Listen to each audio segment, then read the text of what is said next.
Okay, all right, all right, okay, all right. We are live. Hopefully, everybody's doing good. Sorry for the late stream today.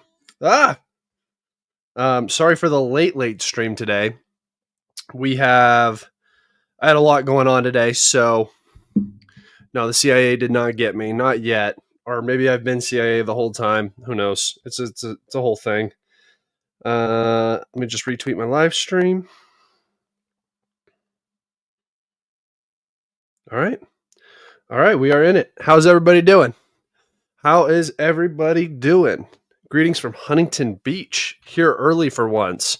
Welcome against viral misinformation. Hello, Tank Piggy. We're just waiting for everybody to get in here. You know, we started off slow, so we just wait for everybody to sort of file in.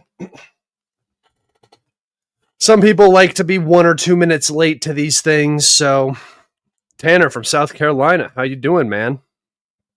Rick T from Puerto Rico. The male pattern baldness has dibs, bro. This isn't male pattern baldness. This is just straight up baldness.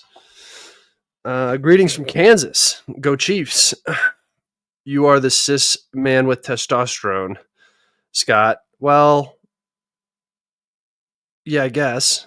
What's up, Scott? What's up, man? Lewis, what's up? Fort Collins, Shotgun, welcome. Portland, Oregon, Colombia, California, Phoenix. Bro, I just got a waffle banana cookie and waiting for the gym to open. Hell yeah, brother. Where are you, George? Waiting for the gym to open. It's 7:30 at night. Long Island, New York, Vancouver, Canada. Welcome in, everybody. Welcome in. We don't have a ton to talk about today. We have some updates to go over. I don't have any articles to read. Oh, I have a single article to read to you guys. So I'll be coming back in and checking the chat a lot more. If you guys have questions, go ahead and ask questions. And since we're getting started here, I might as well just do my little intro. Hello, welcome everybody to Calibrated episode 114, which I actually think it's supposed to be 115. Let me check. I meant to change that. Maybe it's supposed to be 114. Maybe I got it right. Welcome in to episode 114 of Calibrated Live with Scott. I am, of course, Scott. If you guys want to see more of my work or stay up to date when I go live, all of that sort of stuff, go up to the link in the description of this YouTube video. You will find my Telegram, my Twitter, and my Patreon. If you go and join my Patreon for free as a member, you will gain access to the new bro chat that was just posted up there yesterday. So if you are a Patreon member, go check that out. If you are not, go sign up and watch that podcast. It was with Zag and Von Clausewitz, so that was fun. It is number 115, so I did mess up. Classic.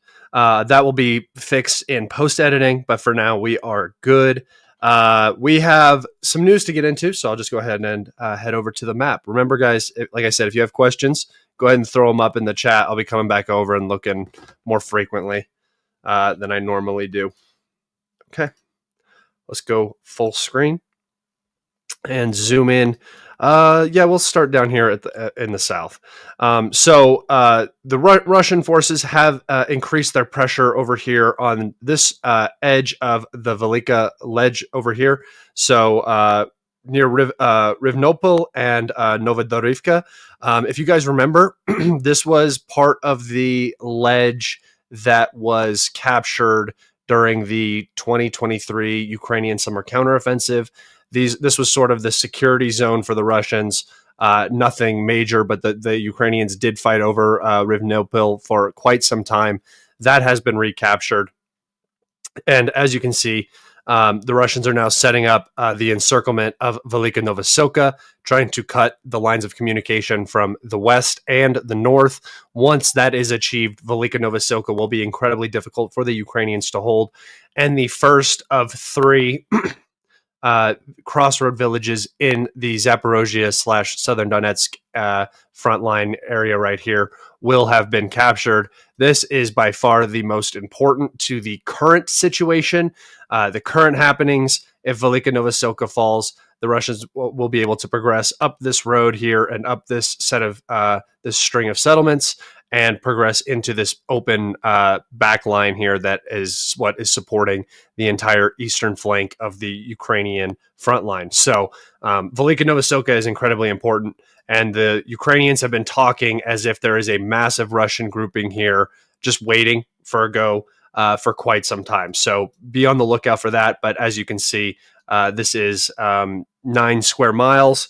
So something like, I think, I don't remember what the exact conversion is. I think it's 2.2 for kilometers. So something like 20 square kilometers captured just here in this one little area. All right.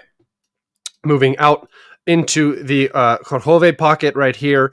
As we can see, the situation is just continues to deteriorate very rapidly. Now, from the closest, safest spot on the map for the Ukrainians, they're looking at from Andrivka to Ilyanka, where they still have positions. They're looking at 15 miles or so. So 33 kilometers in depth in terms of the salient that they are currently sitting in. Do not expect these this pocket right here to last very much longer. As you can see, the Russians are already progressing in the very depths of the pocket, but there are still some fortified areas here that the Ukrainians can hold. However, supply is quite squishy in this area. So I would expect in the coming days, probably before Monday, most of this will be pushed out, and the Ukrainians will try to set up a line somewhere back over here. However, we do now have confirmation that the dam holding the reservoir was blown by the Ukrainians. We have a video of it, and I can show that video here in just a second. And you can see how the Ukrainians are evacuating over these 2 roads right here. And how the roads are flooded. And I think the flooding is actually in this area, if I'm not mistaken, but I'm not 100% sure. So the dam here has been blown. The reservoir is draining, and it is likely to drain in sort of an area like this. So it'll follow this river all the way over here and then get into this area. And then it should also fill up this river that runs down along this route. And you can kind of see what the Ukrainians are going for here once you get the flood zone. So it's in the low ground that follows this. And I can show you guys on the topographical map, you can see that this follows the low ground perfectly. And so the goal here, I do believe, is to sort of prevent the Russians from moving past this once Kharkove is captured, right? This is just supposed to buy them time because the northern flank has already been compromised, right? So this is not going to hold for very much longer. The Ukrainians are going to have to get out of both Kharkove and this lower pocket, and obviously this pocket above, although I don't think that there are very many Ukrainian troops in this area. And the next there is no real next line behind this.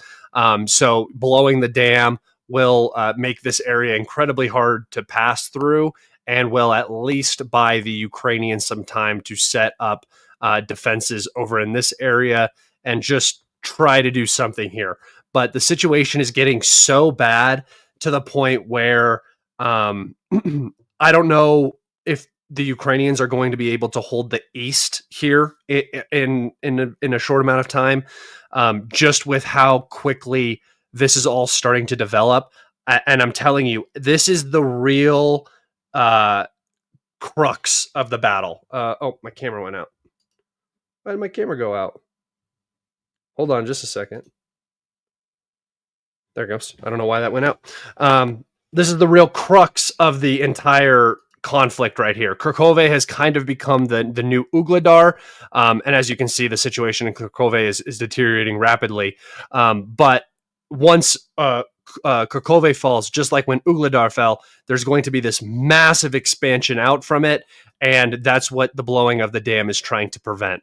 I think that the blowing of the dam basically signifies that the city is gone. You can see over here in this update which I will talk about. The Russian forces have pushed out and have captured everything up to school number 3 and sort of this little creek dividing line right here, wooded area, as well as a majority of the eastern-facing fortifications. So Kharkov is done.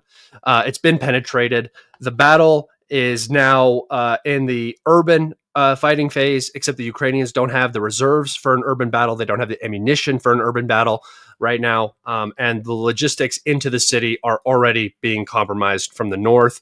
Logistics into the city are now completely compromised with the blowing of the dam. So what this blowing of the dam really means is that the battle is over. And the Ukrainians are going to be forced to retreat from this entire area. So expect the Ukrainians, like I said, to retreat out of here. And then if we go down here and pull up the line that I made some months ago, you can see exactly as I said, this is where the Ukrainians are going to try to set up their next line of defense after Ugledar fell. Remember, I said this is the line of everything within Ugledar's line of sight on the high grounds right here. And that's where the Russians were going to be able to push out to. And then I said this is going to be the next line where they have to back up to defend from. And as you can see, progress is slowed down in this area just because you're starting to reach the extent of your logistics, and Ukrainian logistics might be a little bit easier in this area perhaps. And I didn't know if they were going to back out entirely because there are some fortifications along this. But after they blew the dam, I think that this line is actually going to look something a little bit more back here than we previously saw. And then, as I had talked about before, you have this giant area of open nothingness right here that the Russians should be able to expand out into. So Kharkov, after Kharkov falls, after the Russians are able to utilize the large industrial zone as a staging point, I'll zoom in on it here. You can see the large industrial zone here and the high-rise area as a jumping off point. They're going to begin to expand out into these open areas. And this is where the battles start to turn into a lot more maneuver warfare. And the Ukrainians can be caught off and be subject to some sort of rout potentially. Getting back in here, cutting off supply to Pokrovsk, easing up the Battle of Pokrovsk, and then once Pokrovsk is captured, a massive expansion northward into this area to deal with a lot of this. That needs to go away. Okay, so that's sort of the situation down here that we're looking at. It's not overly complicated, and it's looking like what I had talked about for months. I expected this in early January, and it has come so much quicker than I had expected. So this is really the sort of the collapse that we were talking about. And as we get into this program a little bit more, you guys are going to understand that this is much worse than it appears, because this is just one small area. I mean, it's one big area, but it's one small area of the front that the Ukrainians are trying to deal with right now. Let's see. Doesn't it trap Ukrainian troops? Okay, so this is something that I had heard people talk about. So let me take you over to the topographical map. It does, in a sense, if you're planning on holding the area. But since they're not going to hold this area, as you can see, the city here is already like 30% captured, at least on this edge. And holding this is going to be incredibly difficult. I mean, it's not particularly a great defensible location. I mean, it's not wide. There's not a lot of strategic depth here. So the Russians are just going to quickly push through this. They already have the north of the reservoir compromised. So what the Ukrainians are looking at is, are we going to try to hold this with shitty logistics and get caught with our pants down? Or do we start pulling out and try to conserve manpower to set up a line here? Because either way, the Russians are going to get through this. Do you make Kharkov the spot where you actually fundamentally start losing, or do you back up and do you keep trying to stall for longer and hope that something changes? I mean, those are your two options. They went with the latter. They blew the dam, and we'll see how long it keeps the Russians, transfixed in this area. But here, let me take you over to the topographical map real fast. And then we'll go down to Kharkov, and you guys can see what I'm sort of talking about here. So the Russians already have the high ground, right? They're already on the high ground. They're already on the high ground to the north. They already control all of this. So Kharkove is not very defensible anymore. It's not a really good area. It's supposed to be a staging position for Krasnohorivka and the rest of this front line over here. It's not supposed to be the end all be all area to fight. So they blew this dam here. And yes, it would trap Ukrainians if the so you can see that the elevation on the road right here is a little bit higher. So the water will most likely stay down in this area and then come down into this area and continue over through this way, just sort of along the river here. However, let it load. Yeah, Kharkove. However, the Ukrainians will still likely be able to use this exit route for the most part. And I was going to take you over to my Twitter where I can show you the impacts of this road. So I can show you first and foremost the explosion. You can see that it is not a Russian munition. Nothing comes in. It is all, let me see something. Okay. It is all, no munition comes in. You can see some guys down here who mine the dam, detonating it. The dam blows. Obviously, this is Ukrainian controlled territory, and these guys are just standing out in the open. So they're probably not Russians that penetrated 5 kilometers into Ukrainian lines and demolished a dam for an area that they're about to advance into. So definitely it was the Ukrainians. And then as we can see here, this is the road. There's sort of the road conditions. And this is that one area I was talking about where the road is on that low ground and the river sort of splits. And I believe that this is the water running out of there. So it does make their exit harder, but it was a use it or lose it sort of situation with this reservoir. They were either going to blow it or the Russians were going to capture it.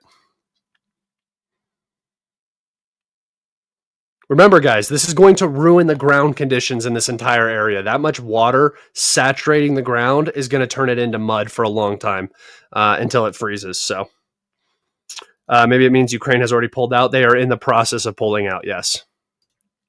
But Scott, Denny Davos said the Ukrainians are winning in Kursk. Yes, they are, and they keep investing there. So let's fingers crossed that they get it done. Scott sounds different not being at 1.75 speed. Yeah, well, I'm sorry about that. I talk slow. Let's see. Do you think the Battle of Kupyansk has started? We're going to talk about that in just a second. You say that town, Kharkove, just typing it out. What? Kharkova. Well, no, it's Kharkova if it's... maybe. I don't know. I don't know. Kharkova. Doesn't matter. Okay. All right. Let's go back over to the old map and talk about the other updates we have. I'm going to delete that.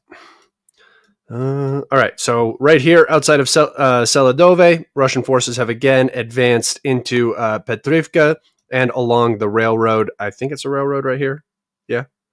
Along the railroad up into this area. So just more expansion out from Seladove. And remember, this is that area I talked about where the Russians are going to very easily be able to advance. There's no road connections in this area except this one main line, which once threatened is going to completely compromise communications between Andrivka and Pokrovsk. They're going to have to go all the way around up here now to go to Pokrovsk. So that's going to definitely complicate things. And then the Russians should just be able to expand out into this entire area here.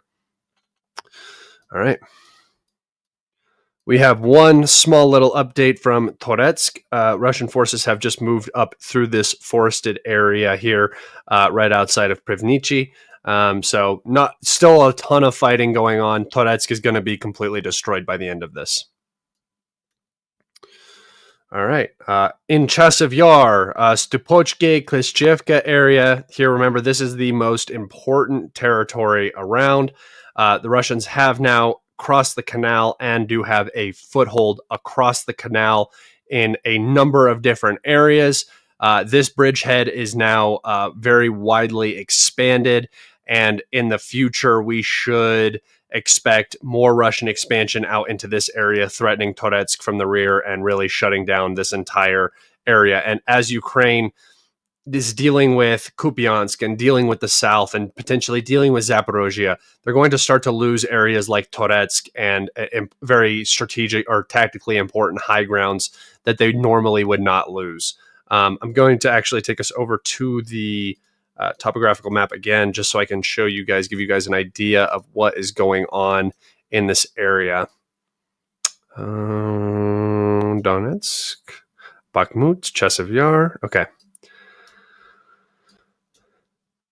So here you can see this is where the Russians have crossed. They are now on this high ground. They likely dominate most of this high ground here. So you can see that the Russians have a very clear plan.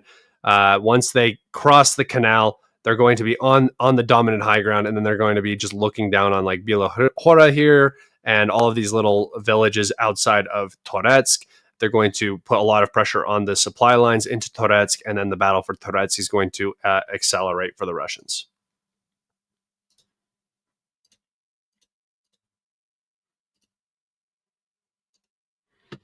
All right.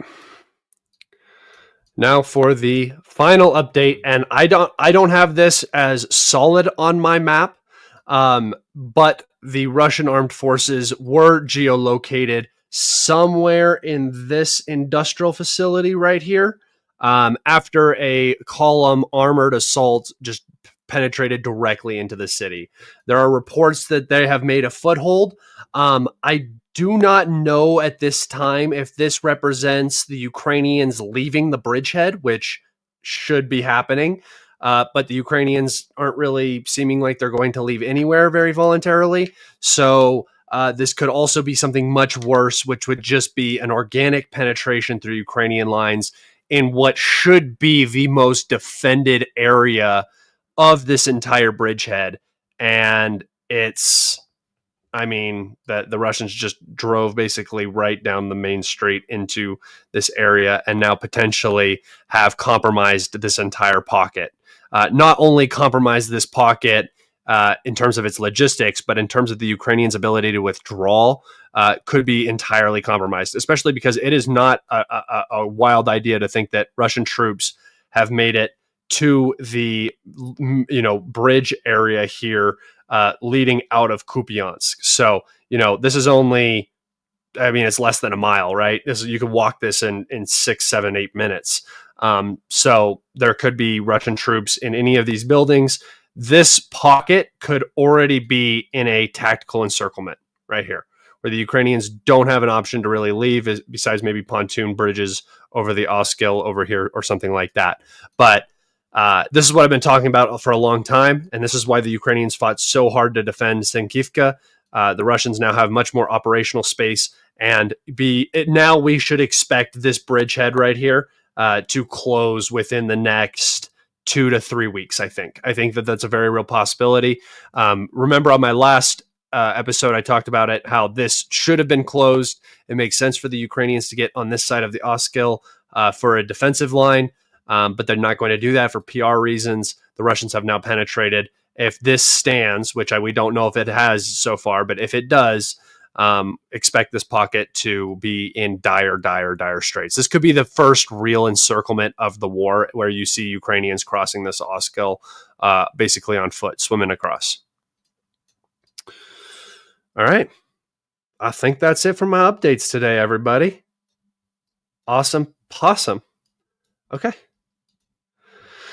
If you guys have any questions, go ahead and get them in. I have one article I want to read real fast. So here we go.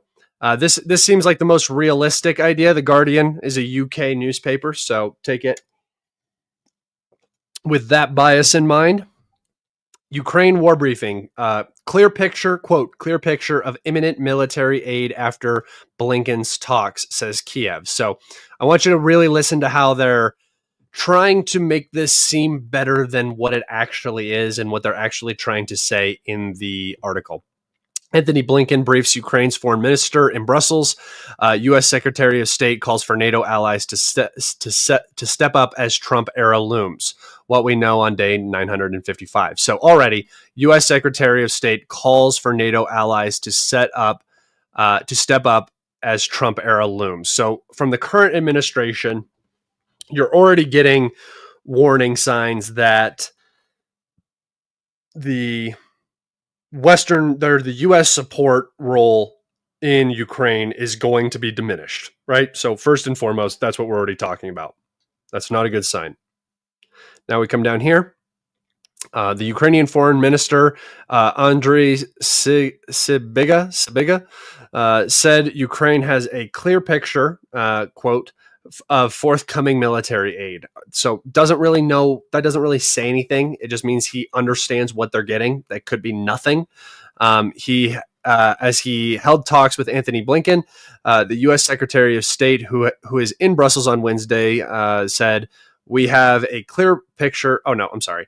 This is the Ukrainian foreign minister. "We have a clear picture, a clear time frame, clear volumes of what will be delivered to Ukraine by the end of the year. This helps us strategically to plan our actions on the battlefield," he said. The assistance, he added, would include weapons and funds for arms production deals. So funds for arms production deals means promises of weapons in the future that have not been made. That's not a good sign. Sybiga said he was cautiously optimistic. Well, that is horrifying. To say you're cautiously optimistic when your country is in a do or die scenario is probably the least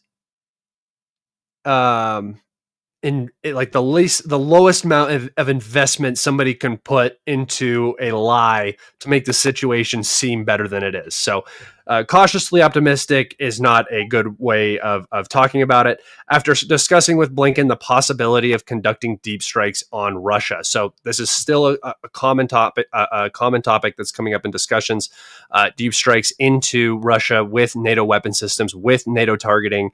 I would not doubt that the Biden administration gives Ukraine that go ahead before the Trump administration gets in, because then that would basically stonewall negotiations for the foreseeable future and would really put a damper on the Republican plans for Ukraine, in my personal opinion. All right, let's see. President Biden has committed to making sure that every dollar we have at our disposal will be pushed out the door between now and January 20th, which they've already talked about that. They already are giving the $8 billion that's still left to Ukraine. This is something that we've already talked about. There's nothing extra to give. This is what we expected. As well as Euro-Atlantic integration. Blinken said in Brussels on Wednesday, President Biden has committed to... when President-elect Donald Trump is due to be sworn in, NATO countries must focus their efforts on ensuring that Ukraine has the money, munitions, and mobilized forces to fight effectively in 2025, or to be able to negotiate from a peace from a position of strength. So, completely delusional. I mean, absolutely delusional. Negotiating from a position of strength, okay, good luck with that. I mean, the worst, most damning part of this entire article is right here, right? We're counting on European partners and others to strongly support Ukraine's mobilization. The Ukrainians are trying, the West is trying to get Ukraine to mobilize a percentage of the population that has not been mobilized yet for very good reasons. And the other part is that NATO countries must focus their efforts on ensuring that Ukraine has the money, munitions, and mobilized forces to effectively fight in 2025. I think what they're basically saying is that the Trump administration is going to negate almost all of the military aid, and that Europe is going to have to step up into that role. I think Europe will try to. I don't think that they're going to be able to. So this is going to become a huge financial burden on the European Union, on the European states that are supporting Ukraine. And it's like I talked about the entire time. The United States likes to do this. We like to create huge issues and then just kind of dump it on whoever is unfortunate enough to be in the vicinity to deal with it. And that's what Ukraine is going to be. It's very, very pathetic in my personal opinion. All right, guys, go ahead and ask some questions. I'm done for the day. This is probably going to be a shorter live stream just because I'm kind of tired. I'm gonna hit the hay early tonight. But if you guys have some questions, go ahead and get them in right now. Let's see. Did I miss any?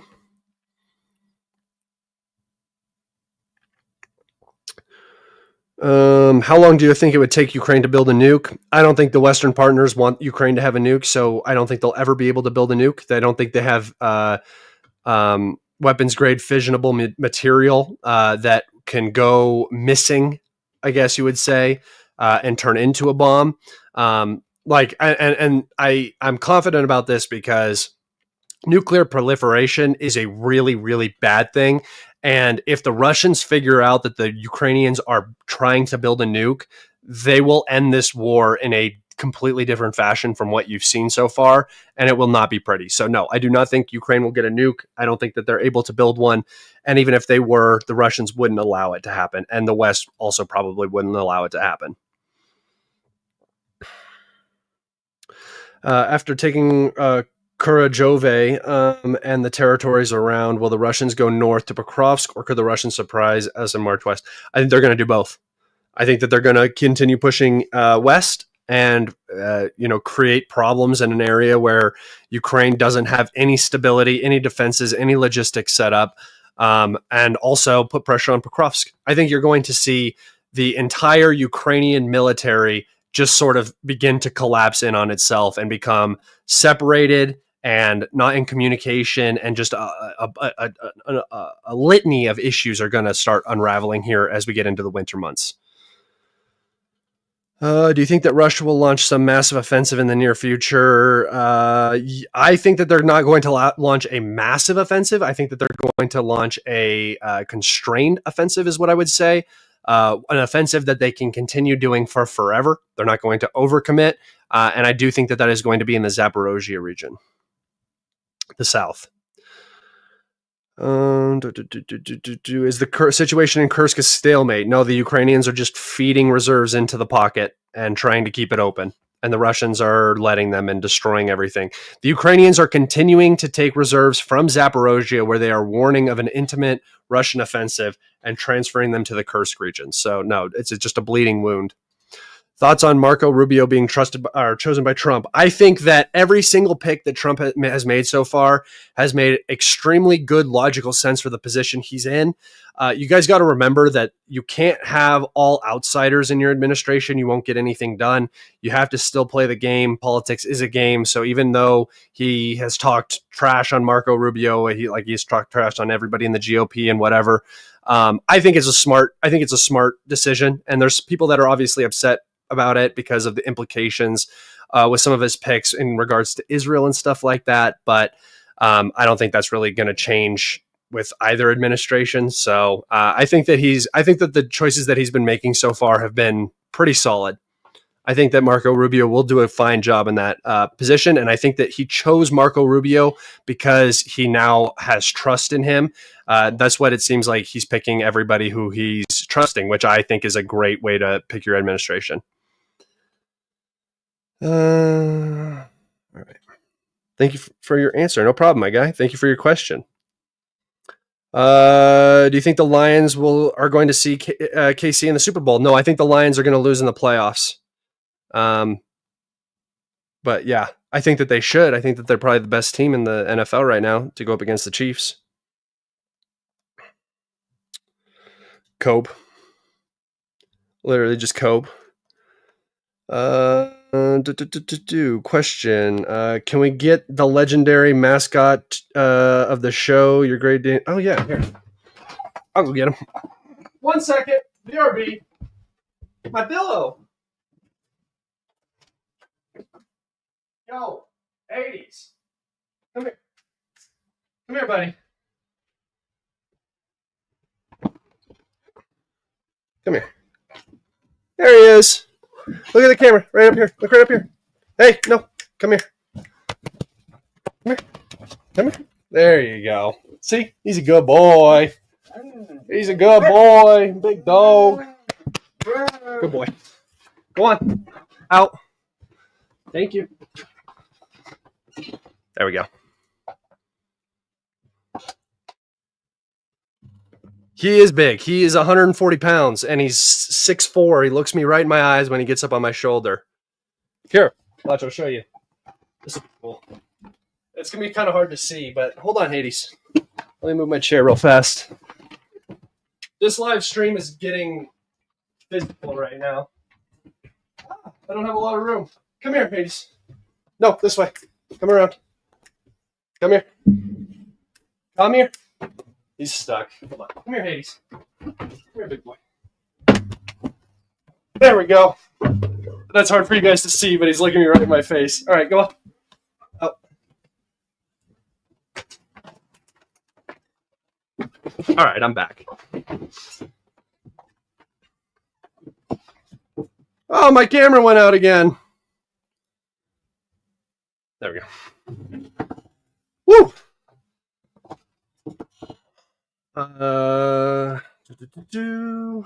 What do you think of wolf dogs? They're cool if you can manage them. Yeah, Hades. That's his name. He's a good dog. He's a good boy. All right, go on out. Go on out now. Go see Mama. Out. Out, dogs. Let's go. Out, out, out, out, out. Thank you. Thank you. All right. All right, I'm sorry. That's the mascot. What happened to AMK mapping? Too many updates to keep up with. He's actually going to be doing an episode with me on Thursday. So, yeah, you'll see that. Yeah, I'm trying to get yoked. Trying to get there. Getting back a little bit. Feeling good. What do I feed him? I feed him like a mix of like dry dog food, some sort of I like to go to Costco and get like beef trimmings and put those in there for him because it's super cheap to buy beef trimmings. So yeah, I like to try to do that. All right, guys, I'm going to wrap it up there. I'm going to go to bed. I'm very tired.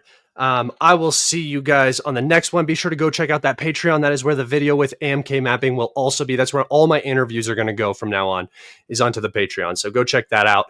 Thank you guys so much. I love you, and I will see you on the next one. Goodbye.